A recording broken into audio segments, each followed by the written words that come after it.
dire là. Rappelez-vous, ça se résume à jaay jënd import-export. yow boo amul looy jaay boo amul looy jaay fan la sa partenariat économique di nekk. Et c'est ça notre problème. Donc tout ce que je viens de dire n'a de sens que si nous avons un système productif intéressant.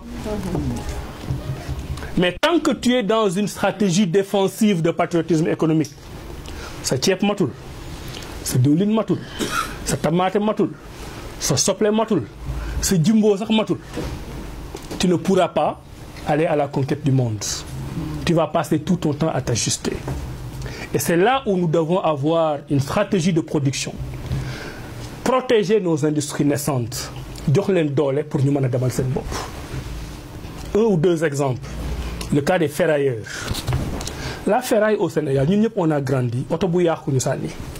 Lu yàqu ñu sànni. Sénégal partout c'est des poubelles ferraille. À un moment donné, les Indiens xam ne ñoom am nañ intérêt ci récupérer ferraille boobu transformer ko dugg Sénégal. Et du jour au lendemain, je sais pas ndegam am ngeen ci ay mbokk wala ngeen ay xarit, on a vu une nouvelle race de Sénégalais riches. Gars yi doon sol des fois ay yére yoo xam ne day mel ni sax ko xaw a tilim. Tu les vois errer un peu partout, récupérer les carcasses des voitures. Les Chinois dañuy ñëw, non les Indiens à l'époque, quand ils viennent, ils préfinançaient même l'achat des ferrailles. Dañu la fekk nga toog ñu ne liggéeyoo ñu ne non mën nga ma indil ferraille nga ne waaw mais amuma lu may dem di ko utee transport pour jëli ko lu ma koy jëndee ñu ne écoute on te donne 1 million. Un Sénégalais bu mosul yor 10 000 nga jox ko 1 million ne ko utili ma ferraille il préfinancé. Gars yi dem wuti ferraille ñëw jaay les Indiens jël yóbbu. Le côté positif mooy tu as créé une nouvelle race de Sénégalais riches. Richesse boobu c'est réinvesti au Sénégal.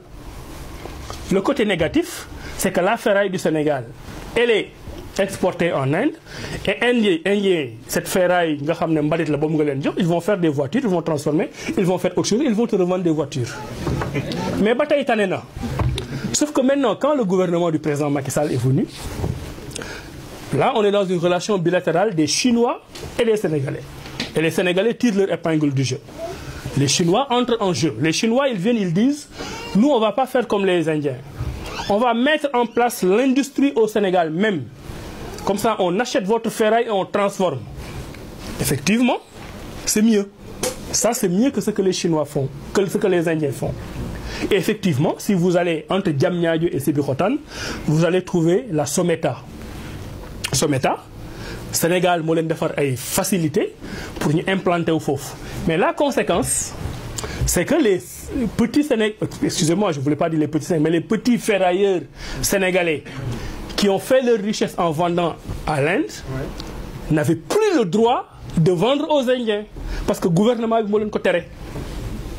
Léegi le gouvernement, en acceptant l'investissement des Chinois, leur a posé des conditions. Ok, vous mettez en place votre industrie, donc vous allez recruter des gens. C'est un avantage pour le Sénégal. Mais ensuite, puisque ces gens-là vendaient leur ferraille aux Indiens sans problème, vous vous engagez à acheter leur ferraille. Les Chinois disent oui. Bon, c'est une négociation, tu dis oui. Sauf que quand la Someta a été mise en place, aucune de ces règles n'a été respectée. Et donc tous ces Sénégalais qui vivaient de la ferraille, qui avaient commencé à être prospères, qui payaient des impôts, qui investissaient, qui réinvestissaient, qui avaient des employés, du jour au lendemain sont tombés en faillite.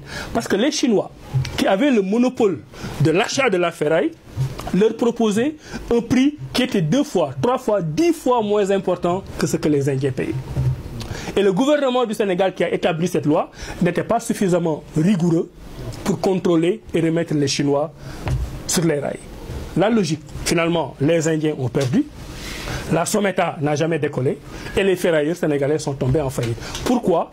Parce qu'on a un gouvernement sénégalais qui n'a pas su, par pragmatisme économique, identifier les intérêts de ses concitoyens et mettre en place une politique publique conséquente. C'est une faillite de notre système. C'est une faillite.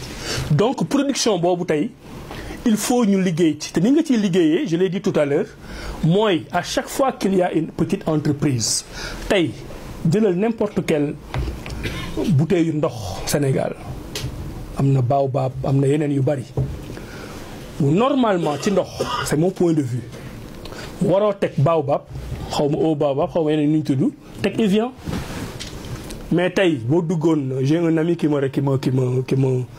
racontait ça boo duggoon Air Sénégal International Evian lañ lay servir.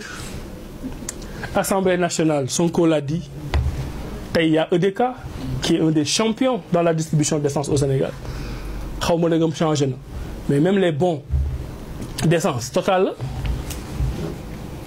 c'est-à-dire que même notre propre argent gouvernement bi amul fitu yéene ne man Assemblée nationale man palais de la République essence bii dinaa jënd ko ci doomu Sénégal même loolu mënoo ko def essence gasoil tu peux pas faire ça et c'est des milliards et des milliards et des milliards qui sont donnés comme ça aux multinationales sans préférence nationale sans patriotisme économique.